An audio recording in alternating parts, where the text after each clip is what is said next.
presidente Humala, lo sabemos, ha criticado de alguna manera a los empresarios diciendo que no están arriesgando, que por qué no arriesgan más. Este gobierno dijo un poco más y les da respiración boca a boca. Estamos dando aliento al sector privado, hay normas de impulso a la economía, liquidez al mercado, se ha reducido el impuesto a la renta, en fin, hay 28 proyectos de asociaciones público-privadas por 20.500 millones, que es el doble del gobierno anterior, para que los ejecute precisamente el sector privado, en fin, se ha hecho todo y sin embargo el sector privado no invierte. Esa es la queja del presidente de la República.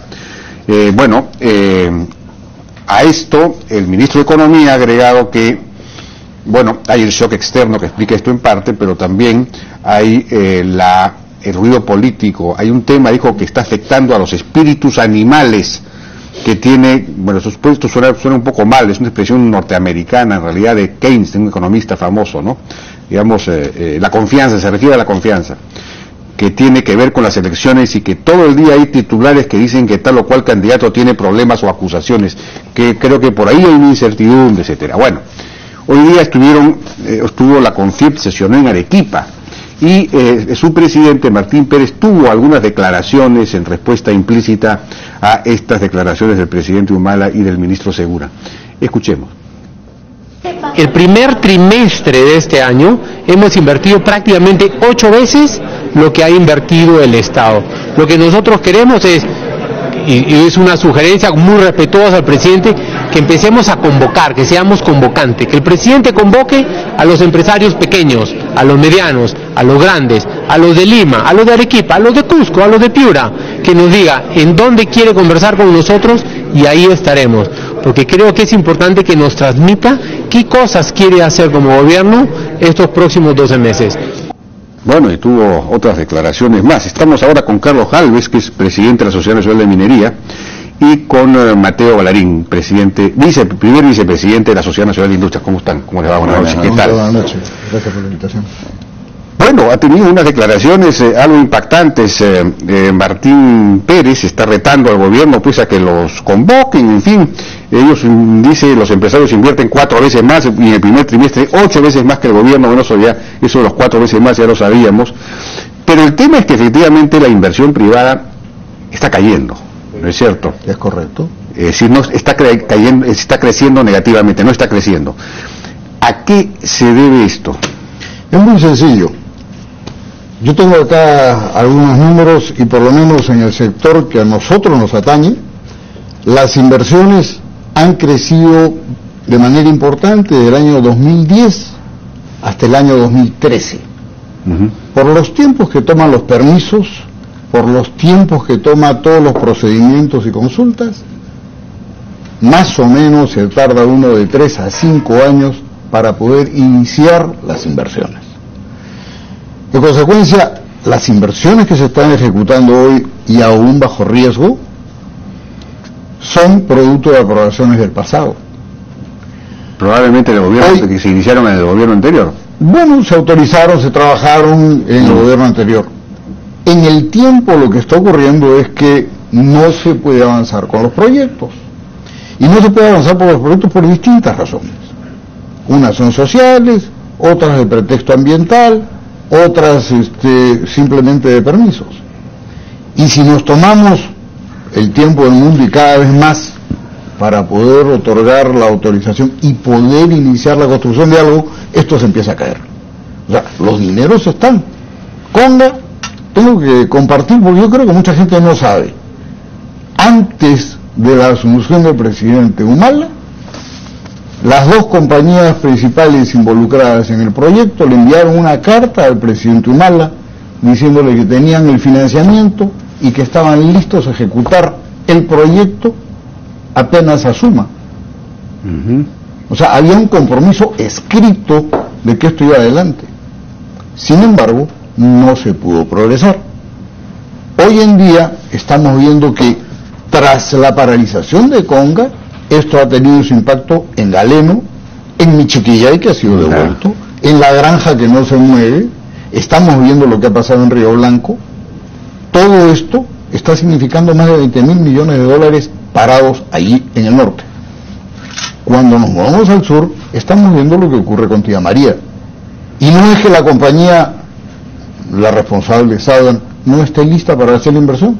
Ha levantado los dineros, está lista para ejecutar, pero no lo puede hacer por razones... ¿Pero la responsabilidad es íntegramente del Estado o hay una responsabilidad de la empresa también y no haberse manejado bien con la población? A ver, Jaime, fíjense, yo lo que creo es que hay proyectos de cierta dimensión que son de interés nacional. No es única y exclusivamente un tema de privados. No, estoy de acuerdo, pero digamos... Por eso justamente es que desde Confiep y de los diferentes sectores le decimos al señor Presidente de la República que tiene que actuar bajo su potestad, convocar, liderar y convocar a las distintas fuerzas sociales, políticas, empresariales, indicando cuál es el objetivo que queremos lograr para los próximos años, porque él tiene la responsabilidad de gobernar hasta el 28 de julio del año que viene, y tiene que ocuparse de que hay una transición ordenada. Bueno, pero no hay, digamos, confianza en el gobierno, porque cuando el ministro Segura habla de los espíritus animales de los empresarios, es decir, se refiere, bueno, es muy difícil de traducir esto, ¿no? De explicar qué cosas son los espíritus animales, quizás lo puedes explicar. No hay confianza, digamos. Yo empezaría por el principio. Nosotros tomamos las palabras del presidente separando la forma del fondo. La forma es el estilo que el presidente tiene. Ese es su estilo y es su forma de decir algo. El fondo, vemos que es mucho más importante que la forma. Vemos que es una persona que de alguna manera está diciendo el Estado debe ser promotor y estamos promoviendo la inversión. Y el privado debe ser el que genere riqueza y progreso y invertir dentro de este marco. Eso es importantísimo.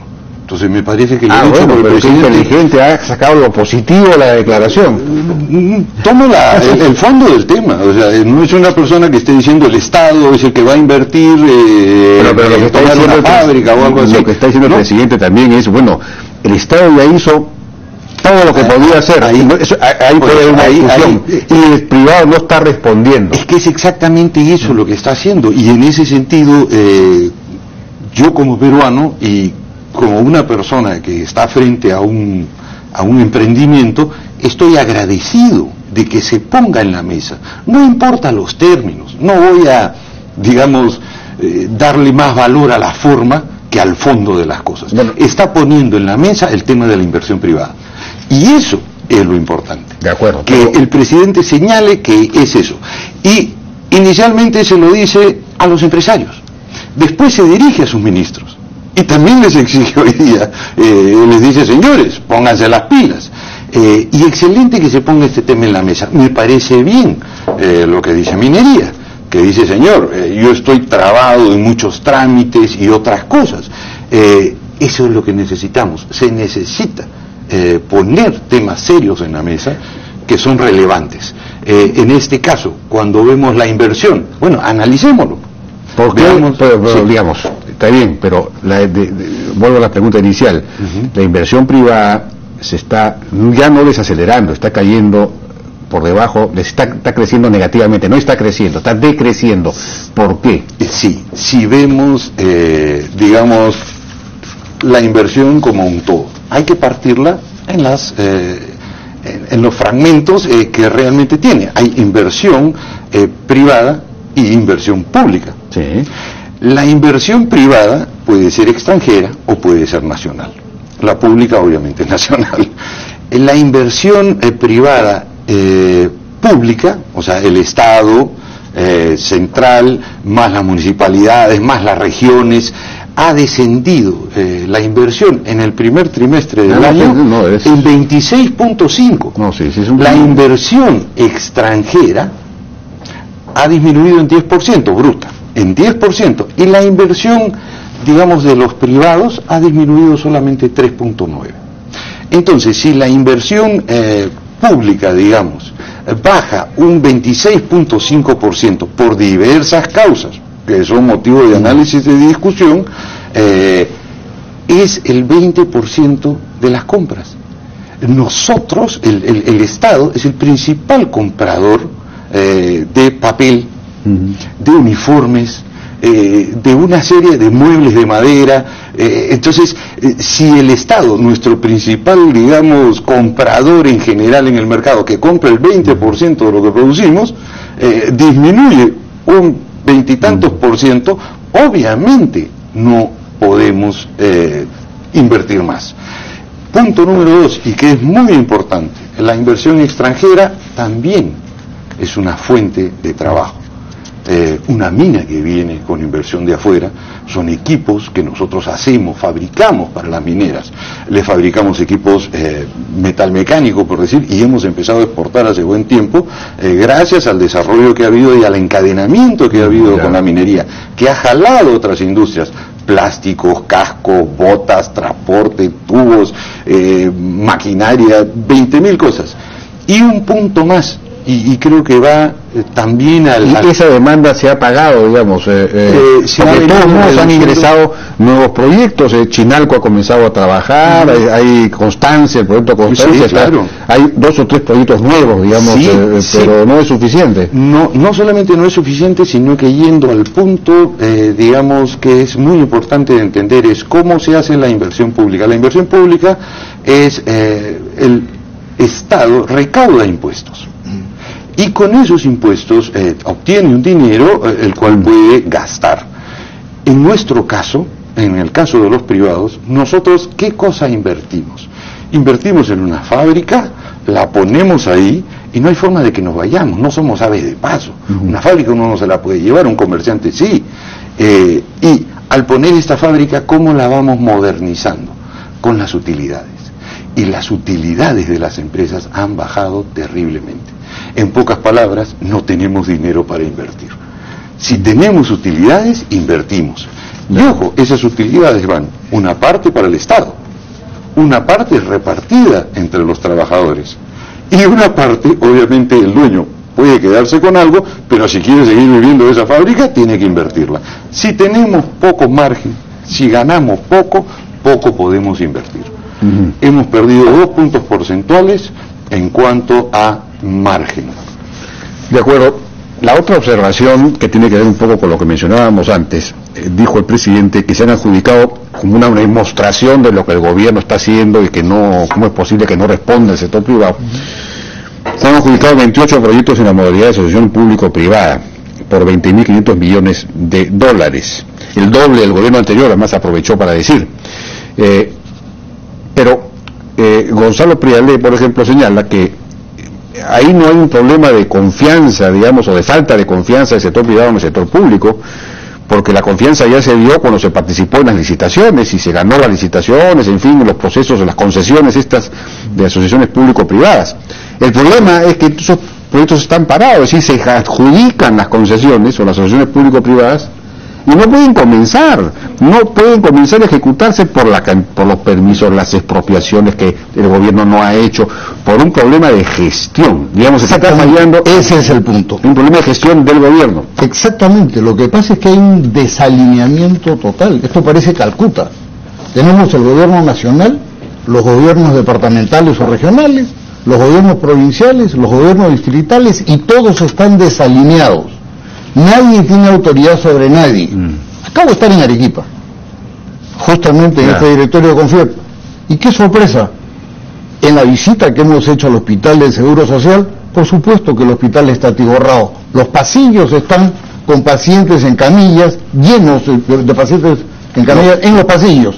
Sin embargo, hay desde hace 2 años terminado un hospital de la Universidad Nacional de San Agustín que está completo y equipado, cerrado y sin ser utilizado. Cerrado y sin ser utilizado, lo cual es una infamia, ¿no es cierto? Eso no puede ser. Cuando uno ve esos cuadros... ¿Y por qué está cerrado? Porque el señor rector de la universidad no ha tomado la decisión y no hay ninguna autoridad nacional que pueda imponerle nada para que ese hospital funcione. Eso es inaceptable. Hay, digamos, es cierto que el gobierno central ha perdido capacidad de acción y de gestión y de coerción, digamos, de manejo, de control, ¿no? Porque el propio ministro Segura terminó diciendo, cuando le preguntan en esta entrevista, oiga, pero la inversión pública, lo que señalaba usted, ¿no? La inversión pública ha caído pues abismalmente. ¿Cómo es posible con los gobiernos regionales y locales? ¿No cree que por ahí el cheque ya está? No, él dice, bueno, sí, pues lo que pasa, y al final termina diciendo, bueno, pero ¿qué quiere que haga? ¿Que nos sustituyamos a los gobiernos locales, es decir, a las autoridades locales? Es correcto, es lo que tiene que hacer. Eso es lo que tienen que hacer, es decir, cuando falla el gobierno subnacional, tiene que entrar a reemplazar o a sustituir temporalmente el gobierno nacional. Es decir, eso es una demanda que hicimos acá desde el comienzo. A veces sabía que la inversión pública iba a caer en eso por la renovación de las autoridades. Entonces ahí debió lanzarse pues un programa masivo de pequeñas obras, en fin, algo que se pudiera hacer desde el gobierno central, ¿no? La otra dolencia total. La otra cosa que se puede hacer es, hay un grupo de gobernadores regionales o departamentales que tienen las capacidades, que tienen las competencias, que tienen la voluntad. Hacer equipos con ellos, habrá un efecto de demostración si se hace que ellos sean exitosos y después podrán otros entrar en la cadena.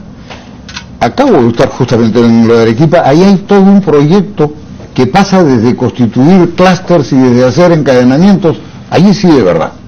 ¿Ah, sí? Sí. Un proyecto del gobierno regional. El gobierno regional está planteando toda una estructura de inversión. Ahí hay un estupendo planeamiento con objetivos debidamente asesorados y convocando a todos los actores. Allí sí hay un enfoque. ¿Es para hacer un clúster minero industrial o en general? No solamente minero industrial, es general, que pasa por también desarrollo de software, que pasa por infraestructura, que pasa por una serie de elementos que van a hacer. Ese es el famoso Silicon Valley arequipeño. También, es otra cosa. También.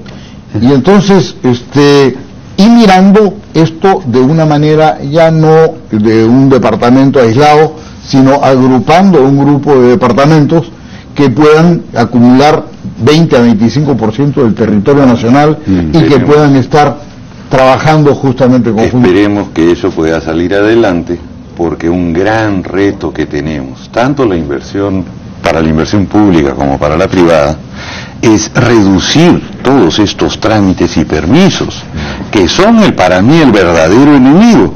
Cuando empezabas a hablar decías 5 años para hacer algo. Entonces creo que el mismo Estado está cayendo en esa trampa, y que es la trampa de la mala fe. No se tiene buena fe en lo que se vaya a hacer. Uno ya presume que el que va a hacer es delincuente, que hay un contubernio, que hay un amarre. Entonces se ponen tantos candados para aquel que actúa mal, que el que actúa bien no puede actuar. Así es. Entonces se está trabando las inversiones. Esas trabas hay que soltarlas. Y los funcionarios no toman decisiones por temor a la Contraloría. Por temor, exacto. La Contraloría no encuentra a los deshonestos, pero impide el actuar de los honestos. La hemos hecho tan complicada que la cosa no fluye. Y eso lo estamos viendo en resultados. Y ojo, sobre el tema minero, sobre el tema industrial, sobre el tema pesquero, está tan enredado y tan trabado que lo que va a terminar pasando, hoy día conversaba con un molinero, me decía, mira, el dólar, al no entrar dólares a la economía, el dólar se sigue disparando. Menos dólares porque menos exportaciones. Entonces, ¿qué cosa termina sucediendo? El trigo, el maíz, alimentos como el pollo, el arroz, el pan, el tallarín, van a empezar a subir. Yo hablaba con por el dólar, porque no estamos generando, no estamos produciendo lo suficiente, y eso se va a sentir en la mesa. Entonces cuando yo conversaba con él, le decía, pero ¿cómo están haciendo con el dólar? Me decía, nada, ahorita estamos bajando nuestro margen hasta donde podamos, pero va a llegar un momento en que vamos a tener que subir. ¿Qué está pasando con la... porque un sector que se desarrolló mucho en los últimos 20 años ha sido las exportaciones no tradicionales? No solo los agroindustriales, también las textiles y otras industriales, la metalmecánica, así es. Hay una retracción también por las exportaciones no tradicionales se mantenían creciendo cuando las tradicionales ya habían dejado de crecer. Exacto. Pero ya han empezado a decrecer también. ¿Qué está por qué? Tocaste el punto del textil. El punto de los textiles. El textil el día de hoy es el campeón en caída, es el que más ha bajado. Sí. Es un sector que convoca muchísima gente y muchísimas empresas de todo tamaño, grandes, pequeñas, medianas, micro, y es un sector que, conversando con nuestro presidente del Comité Textil, me decía, porque yo le decía, pero ¿cuál es tu gran problema? Me decían, bueno, primero tenemos un problema de mercado, innegable. Argentina, Venezuela, me nombraba una serie de países que se han ido cerrando a las exportaciones textiles peruanas. Segundo, me decía, una suma infinita de cosas. Entonces, no es que vamos a morir de un balazo, sino de 100.000 picaduras de mosquito.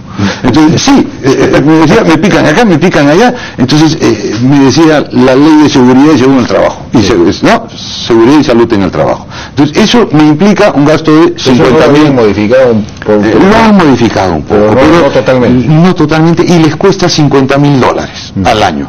Me decía, otra norma, otros 50.000, otra norma, otros 50.000. Entonces, como decía uno, me pones una buena norma, justificada, así que está muy bien, encima me pones otra que es muy buena, encima me pones otra que es muy buena, el resultado de todas es una porquería que nadie puede pasar. Y eso es un poco lo que nos está pasando, demasiadas normas, demasiados trámites, que están haciendo que seamos menos competitivos. Felicito al presidente por poner en la mesa el tema de la inversión, porque ese tema de la inversión va a hacer que discutamos temas realmente importantes para el Perú y nos va a llevar. ¿Hay reuniones entre la Sociedad Nacional de Industrias y el gobierno, el Ministerio de la Producción, para digamos, reducir todos estos sobrecostos? El Ministerio de la Producción, y se lo digo, este gobierno ha hecho un análisis que está en el plan de diversificación productiva, que si uno lo lee, es clarísimo. El diagnóstico es clarísimo. Lo que está faltando, de alguna manera, es diálogo, y en eso tiene razón, y en eso todos debemos participar, no tanto para la crítica, sino para contribuir. Para decir qué es lo que hay que resolver. Exacto, y yo creo que ellos están conscientes un poco de eso, pero ahí caen en esta maraña del Estado, de normas, de trabas, de inclusive esa sospecha de que cuando uno se acerca al Estado es para sacarle algún provecho, para ponerse de acuerdo, que hay algo bajo la mesa. Y por eso decía el principio de la buena fe.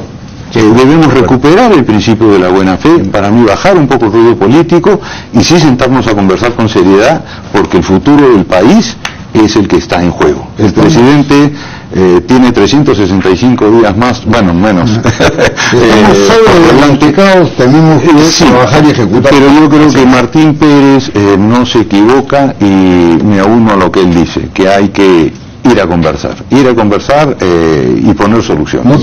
No quisiera que se cierre esto sin mencionar un caso de cómo se traba la propia administración. El hospital Goyeneche, ya obsoleto, tendría que ser reemplazado. No se puede tocar porque lo están declarando, lo están considerando monumento cultural. Así es, bueno, yo les agradezco, muy interesante la conversación, esos son los temas que hay que abordar para, en fin, ponernos de acuerdo y resolver los problemas de manera conjunta, coordinada, consensuada, en fin, hay que sentarse a conversar con el gobierno para ver cómo hacemos para reducir todas estas trabas y sobreregulaciones, en fin, que están impidiendo el desarrollo económico del país. Muchísimas gracias a Carlos Gálvez y a Mateo Ballarín. Vamos a una pausa, regresamos ahora con el tema de seguridad. Vamos a estar con Gino Costa y Dardo López Dols.